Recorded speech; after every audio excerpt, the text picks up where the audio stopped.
Hello, xin chào tất cả các bạn, chào mừng các bạn đã đến với channel của mình và mình là Phi Vũ. Các bạn có nhìn thấy gì đây không? Đây chính là cái chân máy quay mới của mình nha các bạn nhé. Đó. Thì hôm nay mình sẽ làm một clip về chế cái chân này cho các bạn xem nhé. Các bạn nào mà muốn làm cái chân này thì mình cũng hướng dẫn luôn trong cái video này. Ok.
Ok, như vậy là tạo xong hai cái trục xoay.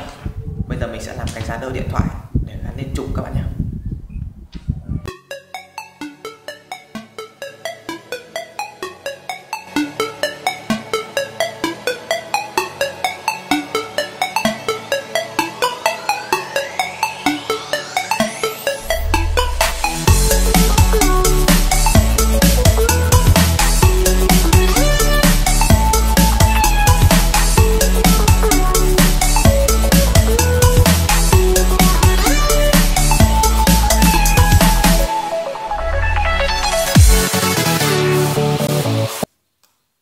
Bây giờ mình sẽ dán cái lớp cao su này vào đây để cho nó có ma sát giữ điện thoại tốt hơn các bạn ạ. Rồi, ngu người, dán nhầm rồi, quá nhỏ.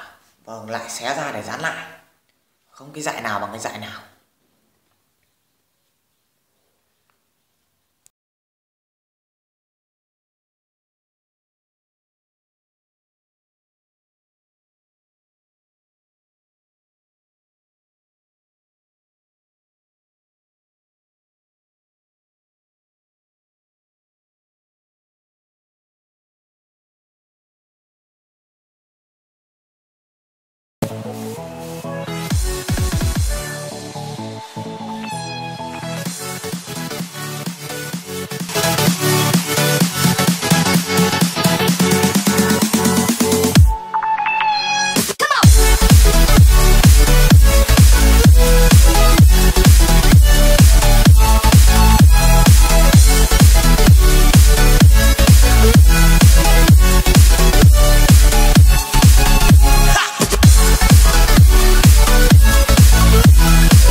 Rồi, gần xong rồi.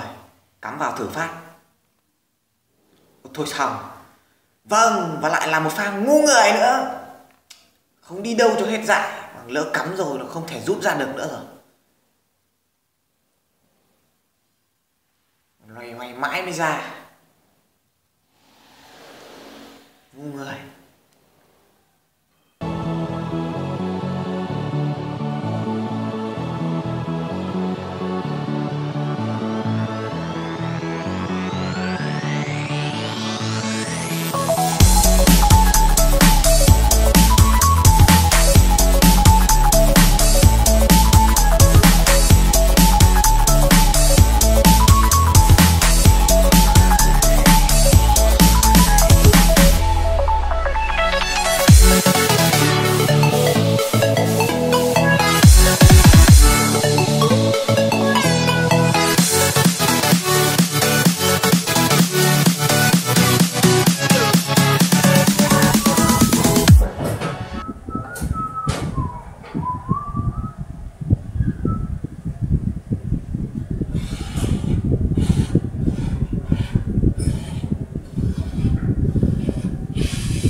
gần hoàn thành xong rồi.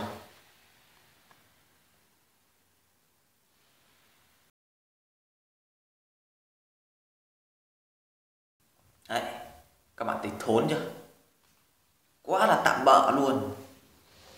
Chính vì vậy mà ngày hôm nay mình mới phải làm cái càng 3 chân mini này đấy.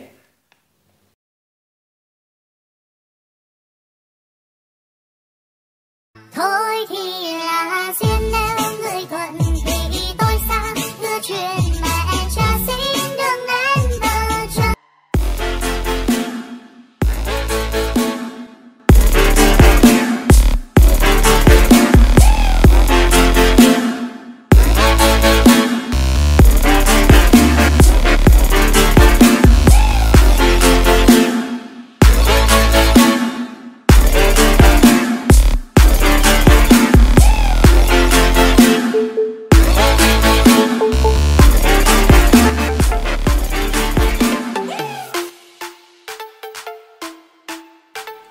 Cuối cùng đã hoàn thành xong sản phẩm.